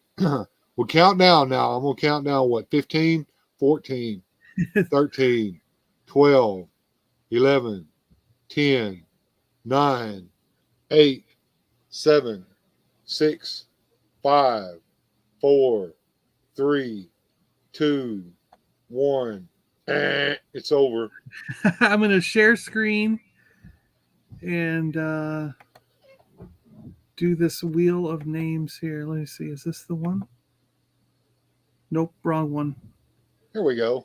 Wrong one. This is a different one. This is the prize one for the next for Sunday. So look like Wheel of Fortune. That's the prize wheel for Sunday. I need this other prize wheel. We're doing a prize wheel, but I need a different prize wheel.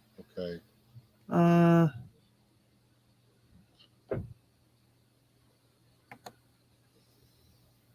Yeah, it's this one. Here we go. Okay. So, can you guys see that one? All right, cool. All right. So what I'm going to do is do you guys want elimination or just one spin?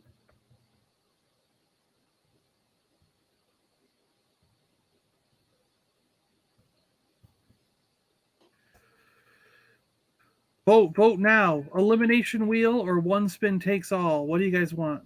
I'll let you decide since there's not a lot of people on the wheel. It won't take that long to do an elimination.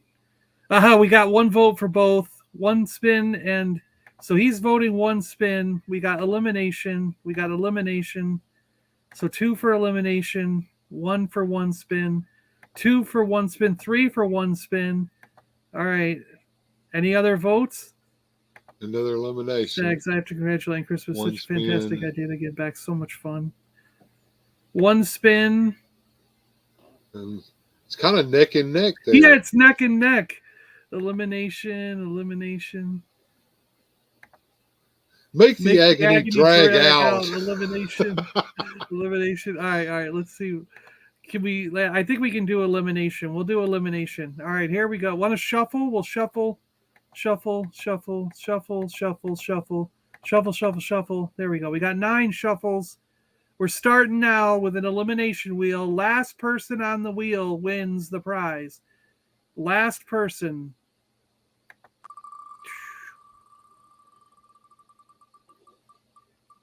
So, Gerald, you're out. You move, Gerald.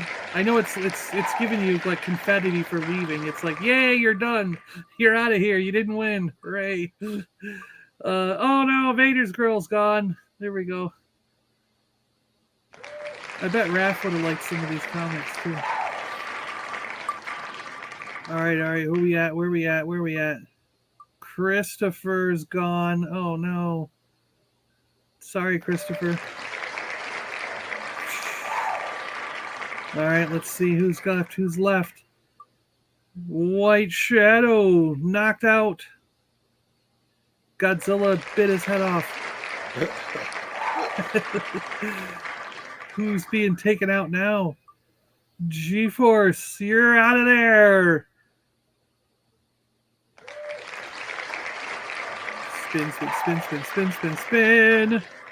Spin. Lack. Oh, just by a hair. Yeah, I was like, it's going to go over to Lack, isn't it? There can only be one. Oh, David. I think it's going to stay in David's. Yep. David got knocked out. 4 people left. Rum, Gilster, Ghost, Left Coast. And Ghost is gone. Looks like you have to stay at work and buy the comics yourself, Ghost. Got to work another 80 hours. It's too bad. Rum, crawl back into your monkey sock. You don't get any comics. It's between Gilster and Left Coast. And then there were 2. Now, whoever this lands on loses, okay? Because the one who's left on the board is the one who wins. So the one this lands on is eliminated, and the last person is the one standing. So don't think you win by getting this, okay? Yeah. You get what I mean, right? Because we're eliminating you. Gilster, Left Coast. Oh, I think Gilster won. Congratulations, Gilster. Yeah. It's Gilster. Let's spin the wheel again and see who wins. Could it be Gilster? It is Gilster. Look at that. So Gilster, you won the comics. I will we'll get in touch. We'll work this out. Yeah. Woohoo. All right. Yeah. Now we got one last thing to do here before we go. Congratulations, Gilster. Woohoo. Yeah. Gilly. Congratulations. All right, so that's going to Gilster. So we still have mail call to go through. Yeah. That's have what I've been waiting for. 3 boxes here to look at. So let's do a mail call. Let me put these comics on the ground here. I don't need them up where we are. Box down there behind me. These will all go to Gilster. He wins Mask number 4, Rom number 72, Sectars number 3 and number 1, and Air Raiders number 1. Good set of cool toy-related comics there. All right, so let's look in this box first. This is from Amazon. So I got 1 box from Amazon and 2 boxes from Whatnot auctions that I won. So you guys are going to get to see some awesome stuff I picked up on Whatnot. And oh my gosh, I was in an auction last night on Whatnot. Ooh. And I couldn't believe it. I am in Star Trek Playmates heaven.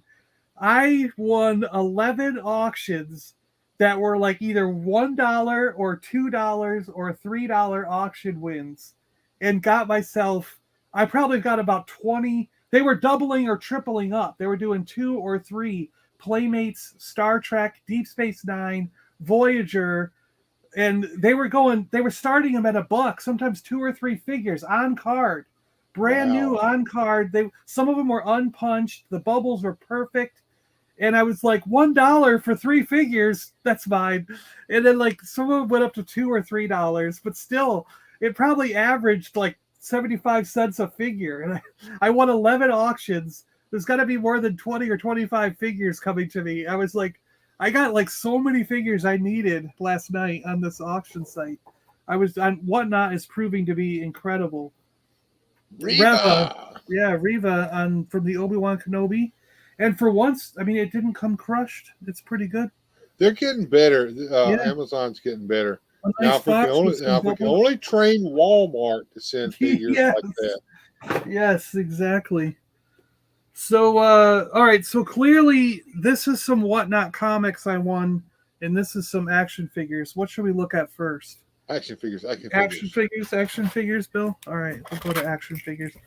So, I don't know which one showed up here, but I won a couple of auctions for some loose figures. So we'll see which auction this was that I won. Again on Whatnot, I was buying.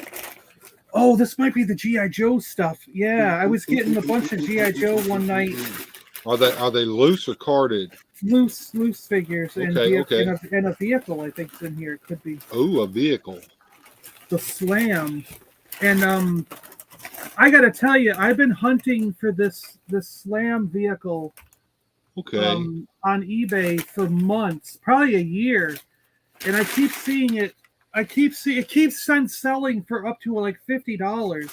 $50. It keeps pissing me off because I don't think it's worth $50. No. You know, and it's cool, but it's not that cool. I got it for like $10 off the. That's right. That's about right. Yeah, I mean, it still has its wheels. It's supposed to have these. Yep, there they are. These come out. Okay, so it's got all 4 of those. A lot of times those are missing. It's got them all. So and those missiles go in it as well. And then the missiles they hook onto all these little pegs on the side here. Okay. So it might have them all. I don't know. I just saw the bag of missiles and was like, again, a lot of times the missiles are missing, but I was like,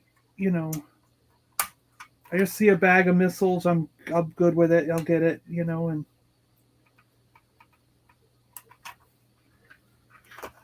pretty cool.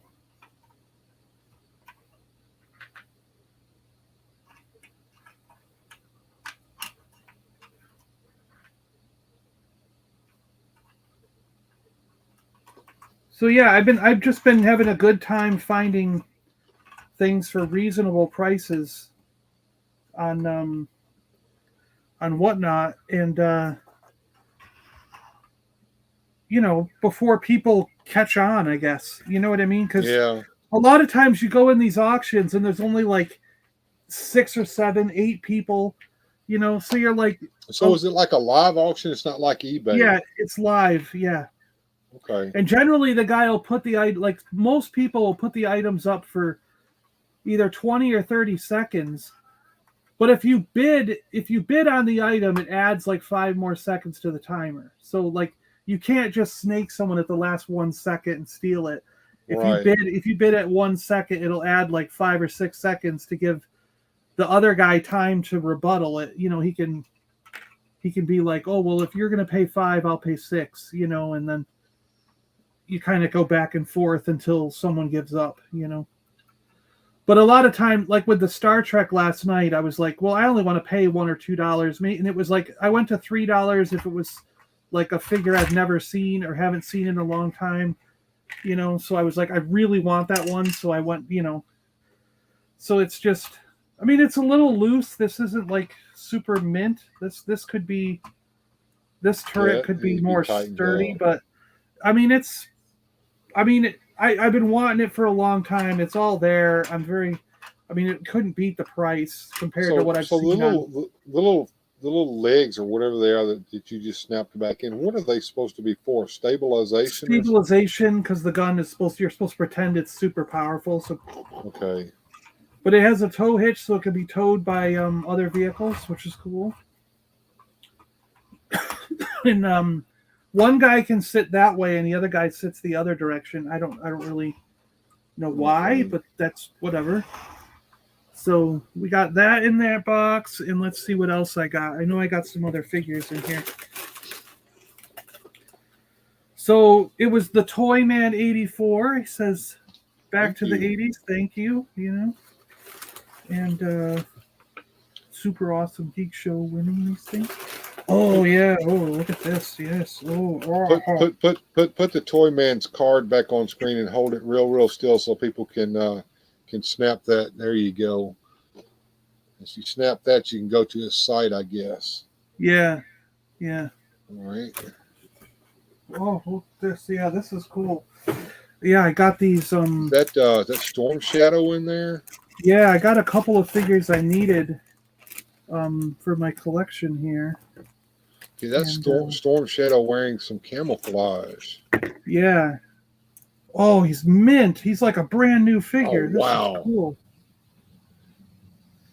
So yeah, Storm Shadow in the camouflage with the hood yeah. on, you know, and I think this is the second Storm Shadow, and he's got his katana sword with backpack. Now he's supposed to have a bow and arrow as well, a bow. Oh, look at that! The tattoo. Oh, he's got the tattoo on his arm. Wow, still mint. It's like perfect. This is a really nice figure. He's really stiff, really solid. The colors are great. I remember when that tattoo first showed up was in the silent issue of G.I. Joe. Yeah. And you saw Snake Eyes had it, and then at the end, the wrapping on Storm Shadow's arm came off, and you could see it on Storm Shadow's arm.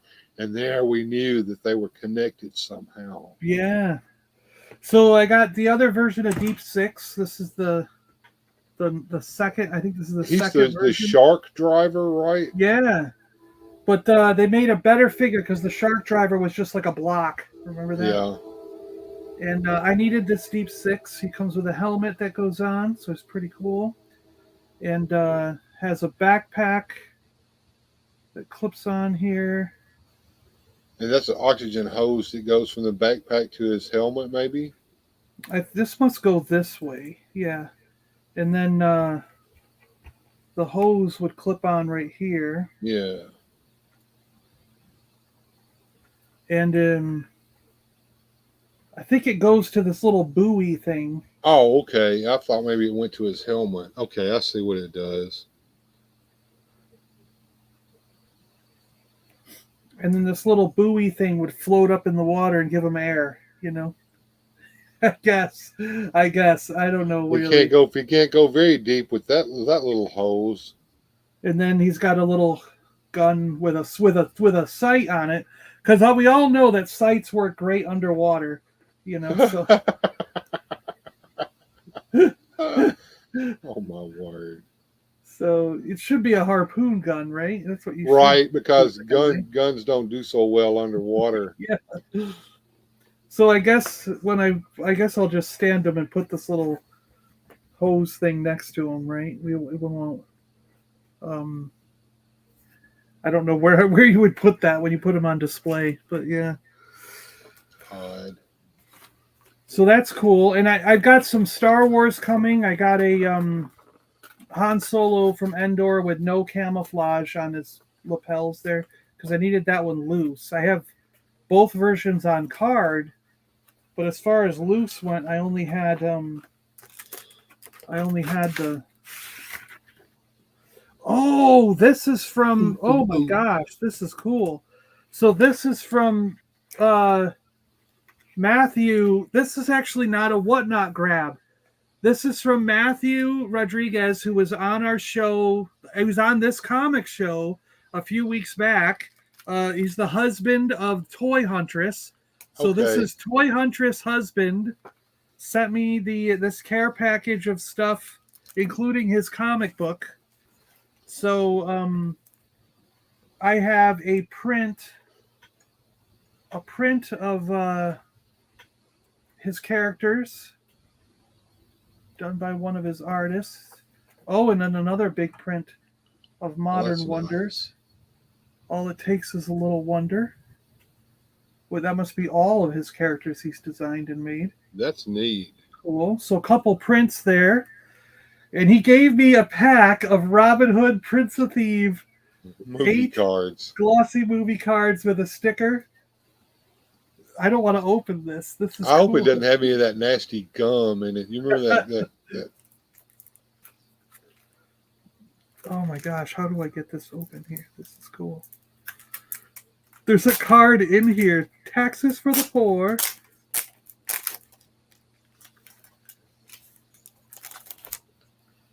There's a Robin Hood card in here. Okay. Taxes for the poor. Wow, that's cool. I like getting little things like that. You know, I'm happy when I get little things. Toy Haven. Oh, this is the convention that's coming up that Matt is going to be at. So if you are in Michigan and you can get to Holland Civic Center in Michigan, I encourage you to go there and check out Matt's work because Matt will be Real Steel John, so they can get the yeah. QR code there. So Matt will be there showing off his work. So if you guys are in the area and can get over there, tell him the Super Awesome Geek Show sent you. And oh wow, there's a lot of stuff in here. So here's his Modern Wonders #1, Justice is Served. Looks like he signed it there. And this is the art cover. It was a blank cover, and then he had his artists do it. So this is actually hand drawn on the cover. Oh wow! You know what I mean? Like they do it in person. Yeah. Yeah. Oh wow! So watercolor and hand drawn, and then signed by the artist. So that's cool. And then we have he gave me another print of one of his characters. I don't know his characters yet, so I'm learning these things. Oh, it's one of the disciples. The Disciple 6. It's that guy. So there he is, Rodriguez, Beatty, Mostart, and Kramer.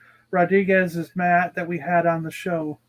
And these look kind of like an X-Men type group, don't they? Kinda. Nice. Yeah. And I think this is where he gets the comics printed from. Comics Wellspring. So they're putting their ad on the back, so you know if you need to get comics printed, you can go there and get them. And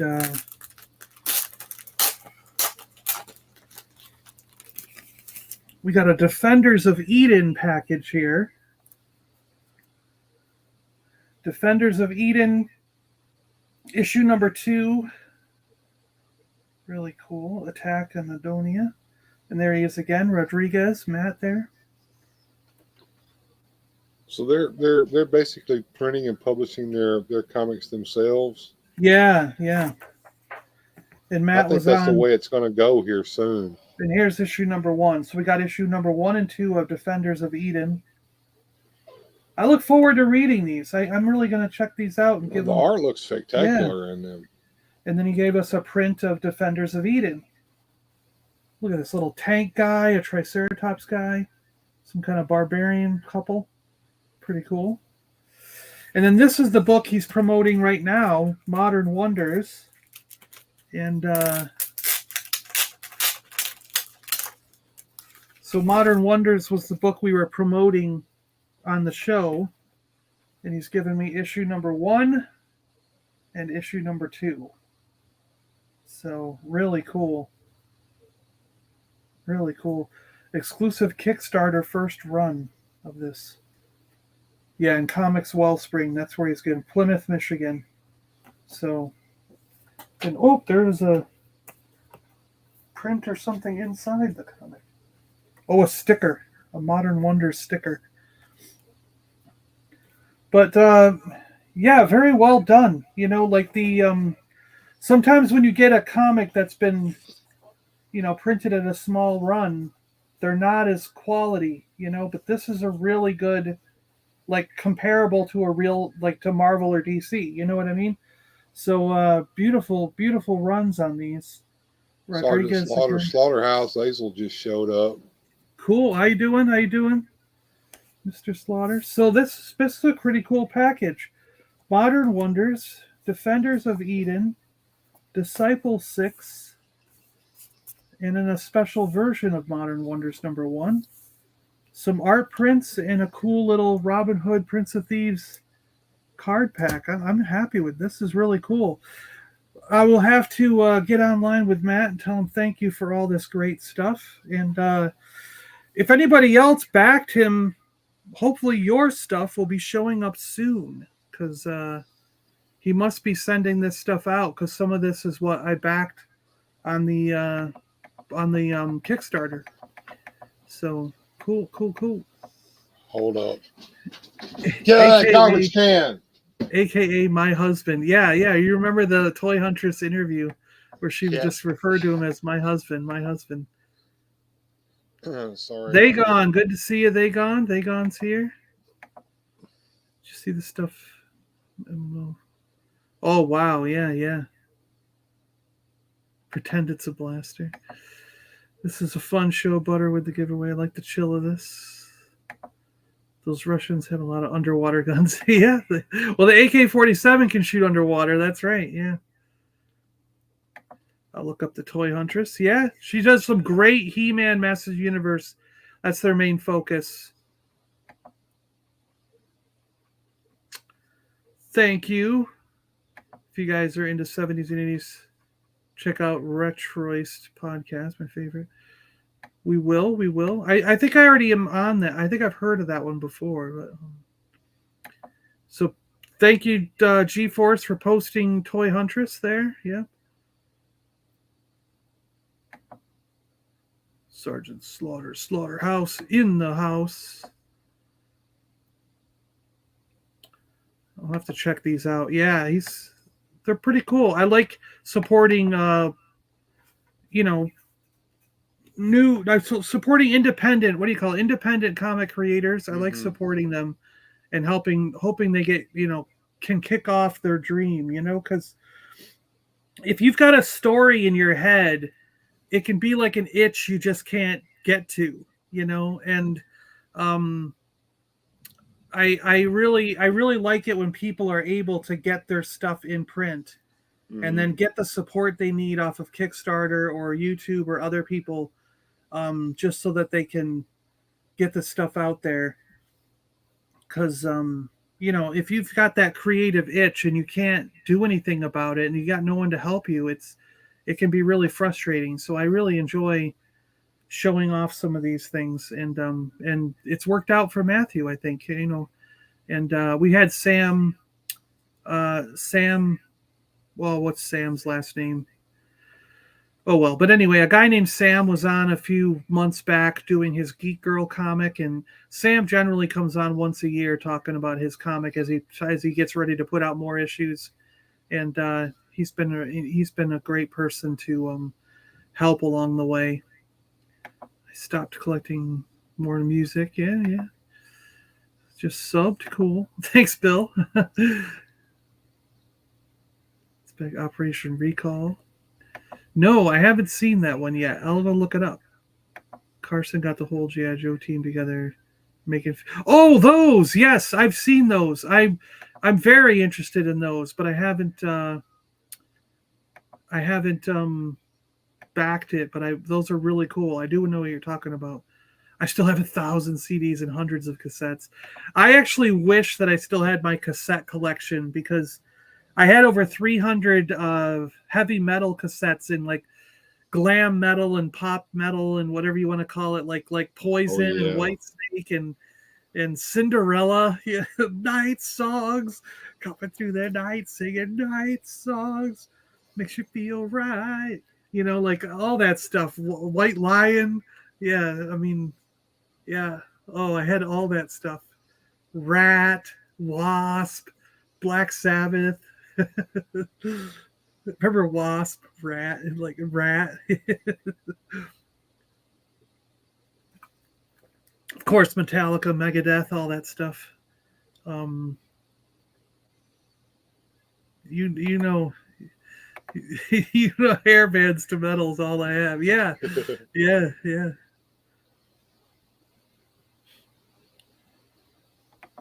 Oh yeah, Slaughterhouse did an interview with them. Yeah, you're right. They did. Yeah. This show came up on YouTube because of the Shogun Warriors and Godzilla. Oh, nice, Gerald. Yeah, cool. Thanks for the sub. Well, guys, everyone in chat, thank you so much for joining me tonight. I appreciate it.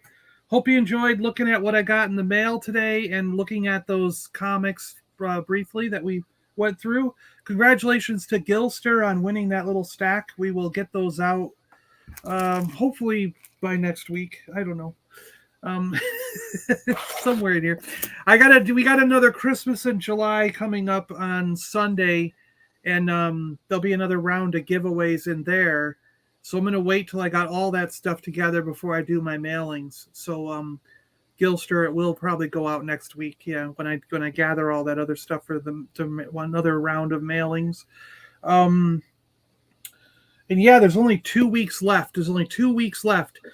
This coming Sunday, the 24th, and then Sunday, the 31st. So these are the last two giveaway weeks.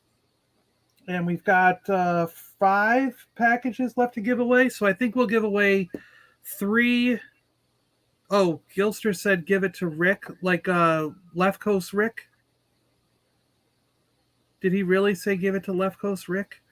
Tower Toys, how you doing? Good to see you, Tower. I'll double check. I'll make sure that if Gilster wants it to go to Rick, I'll send it to Rick. Yeah, either way, whatever works. But yes, okay. Yeah, so 2 more rounds of giveaways. I think I'll do 3 on this Sunday, the 24th, and then the last 2 will be the last week on the 31st, and then that'll be all the giveaways for Christmas in July. And then I am going to keep doing on Sunday morning. I'm going to keep going with the Star Wars and sorting those out. That's a lot of fun. I think it's informative too. I really didn't realize how many different variants there were. Oh, it's crazy, right? Yeah. Wow. And I think we're going to have to go into Hoth, like the Hoth, Han, Luke, Leia, the Snow Trooper, stuff like that, the AT-AT driver. So we'll get into Hoth on we need Hoth and Bespin. So we're going into Empire Strikes Back stuff. Mm-hmm. So Hoth and Bespin will be where it's at on Sunday morning with our Sunday morning vintage show. And then yeah. So okay, cool. Did you have 70s Micronauts? I only have a couple issues of Micronauts. They're in a stack waiting to be sorted. They probably will go in that box because that's the box for those kind of things. Were awesome back in the day, yeah. But I don't have them all. I've only got a few. That's one I've just started trying to get. So I do have to get the rest of those. You're right. For me, the comic series is a lot more fun than the actual toys. Yeah, I've only got one of the toys, the Red Racer, like little race car. In a figure. It's just like a representative to have in the collection. But I don't really want to get into collecting a lot of those because they can be quite pricey, and I don't really have the space. I don't know what space I'll have left once I get everything set up in the living room. And yeah. And by the way, I was putting in just as a space holder to see how they would fit. I put in all my last 17, put in the droids and Ewoks figures, put in the Mandalorian, the Boba Fett figures, the recent ones, put in all the Return of the Jedi, Empire Strikes Back, and I actually think I still have 2 shelves empty.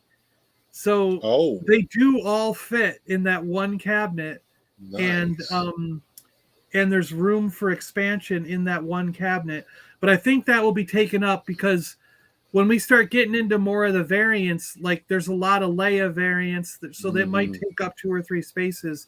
And what I did in there was if I had 3 or 4 variants, I only showed 2 in the front and put the other 2 behind them. Okay. So I might be able to space it out a little bit more just so that you can see every variant from the front, So, because I was trying to conserve space in the beginning because I didn't know how much, I thought I'd run out of room, but no, that one cabinet's going to work for all of them and probably all the variants as well that I've got. So, yeah, pretty shocking that currently they're all in the cabinet and there's still 2 shelves that are empty. So there's room for expansion. which is really cool.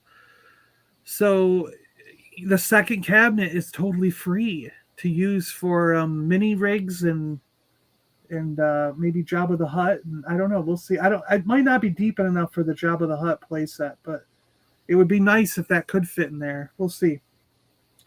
But mini rigs for sure, and some other little things like the dewback and maybe the tauntaun will go in there. You know what I mean? So there'll be some.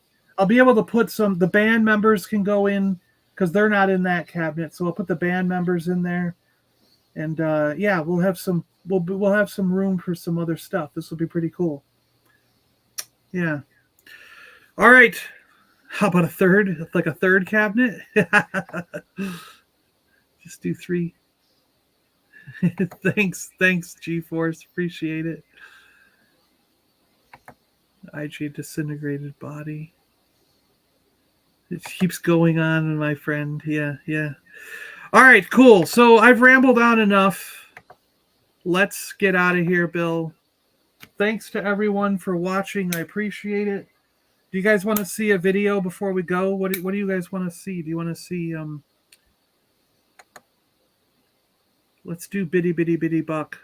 Yeah, let's we were doing let's do Bitty Bitty Buck. Now we'll just do a Cylon. We'll do a Cylon and get out of here. Hi, this is Ashley Eckstein, voice of Ahsoka Tano, and thank you for listening to the Super Awesome Geek Show.